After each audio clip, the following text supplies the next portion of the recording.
হযরত শাহজালাল রহিমাল্লাহর মাজার নিয়ে চলছে শিরকের এক রমরমা আয়োজন। এখানে দল বেঁধে কেউ নিজেদের বানানো জিকির করছে, কেউ নিজেদের বানানো গান করছে।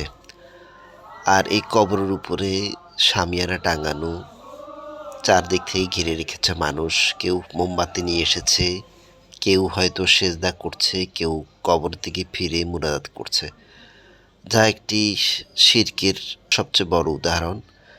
কারণ আল্লাহর রাসূল বলেছেন, আল্লাহ যদি কাউকে সেজদা করতে বলতেন তাহলে সমস্ত স্ত্রীকে বলতেন তার স্বামীকে সেজদা করতে।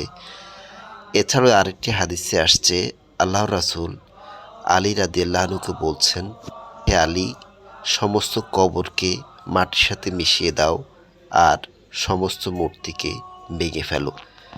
তো সেই সব হাদিসের আলোকে এটা স্পষ্ট একটি শিরক।